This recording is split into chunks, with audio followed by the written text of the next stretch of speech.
How's it going, everybody? It's Zach here, and today I'm coming at you guys with it's kind of a story time video, and I'm gonna give you guys a warning right away. This video isn't gonna be for the faint of heart, and it may be a little bit spooky. So if you're not into that kind of scary stuff, you might want to click off this video and maybe watch another one of my videos. So today I'm going to be talking to you guys about how I was actually in and almost bought a haunted house. So it all started, I want to say 2003. Not 2003, I'm stupid. I want to say this started in around 2013, so I was still really young when this happened. So now my family moves, still does actually. My family moves around a lot, like house-wise. There's no particular reason, we just move a lot. So it was around that time again for us to switch houses and move locations. And my parents' ideal house was something in Toronto, I want to say. I'm not sure why, but they seem to like Toronto houses.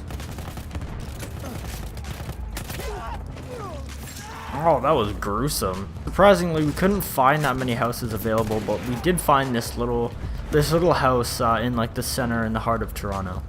I wasn't a big fan of it, but my parents like instantly fell in love with the house. So my parents like instantly fell in love with the house, and I'll put a picture of it on the screen. It was a small little house, and when I was younger, it kind of reminded me of like a barn. I'm not sure why. I guess because of the little stripes or whatever on the front of the house.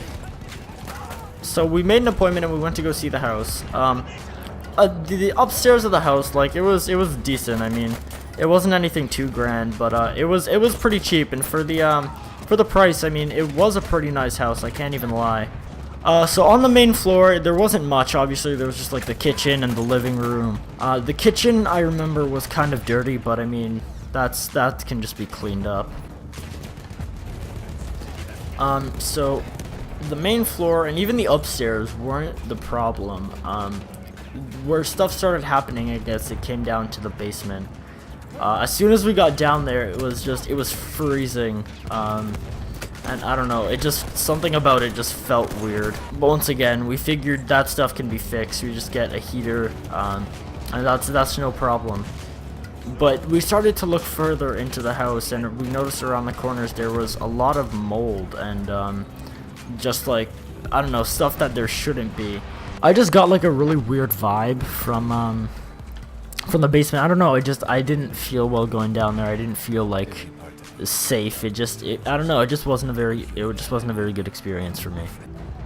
So we ended up leaving the house, and even with all the problems, my parents still really loved the house. I guess because it was very good for the price, and it could be fixed up pretty easily from the looks of the problem. So my parents actually decided to put an offer in on the house, and thank God that in the end we didn't end up getting the house, but I'll get more into that later. After we get home, my sister calls me down, so I come downstairs to see what she has to say, and I notice that in her hand she's holding one of those what are they called? You know those like little house pamphlet things you get when you go see a house when it's showing?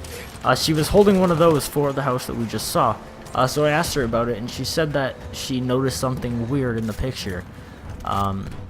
So she passes me the picture and asks me to look closely and to tell her if I see anything.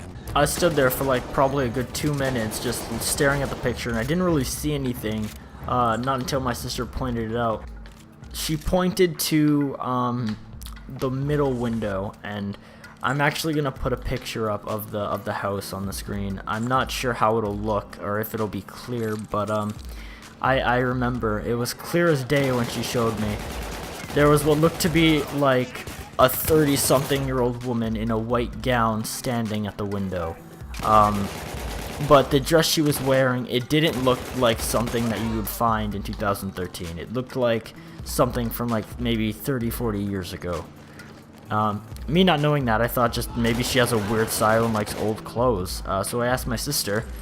I told her, I'm like, what about it? Someone was just in the house when they were taking the pictures looking out the window. And that's where it got weird. She told me that the house was vacant during the pictures being taken. And I asked her how she knew that, and she said that my dad actually told her that.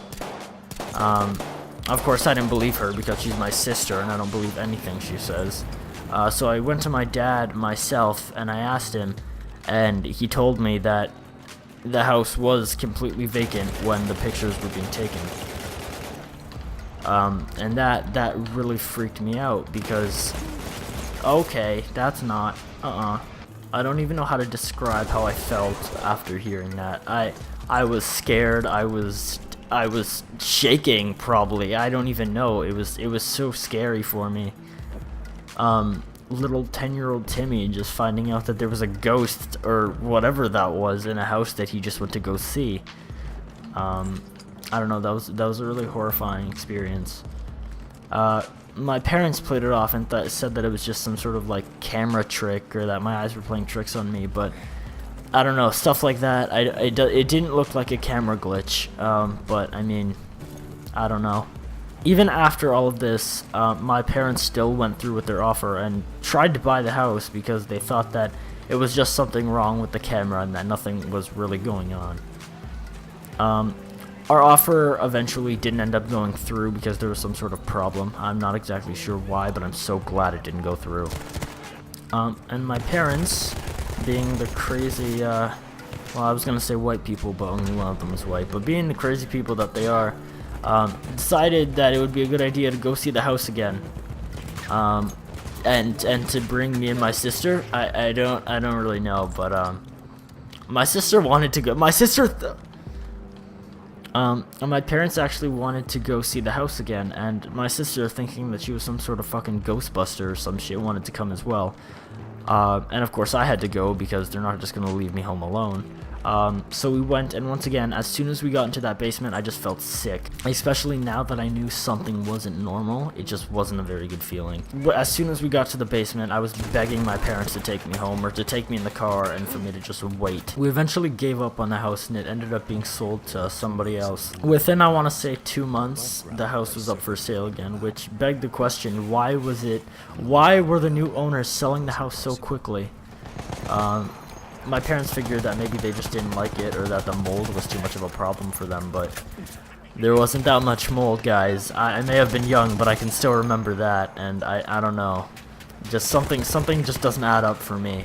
We drove by that house a couple of times when we were in the area, and every time I just got that bad feeling, and I was so scared to look inside that middle window. I was thinking of what I could make a video on today, and that story just popped into my head, and I just remembered it. And I asked my dad and my parents, and I was asking them if they still had the pictures belonging to that house, and funny enough, they actually did. So they sent me the picture, and so that's gonna be a big piece of this story video today, is that picture. I don't know if you guys want to believe it was a ghost, or I don't know what it was, but there was definitely something in that house, and I don't think that it was a person. So yeah, guys, that's been the story of how I was basically inside and almost bought what I believe to be a haunted house. So if you guys enjoyed the video, don't forget to leave a like and subscribe. If you like these kind of story time videos, let me know, and I'll see if I can do some more. Maybe a few more spooky stories. And yeah, see you next time.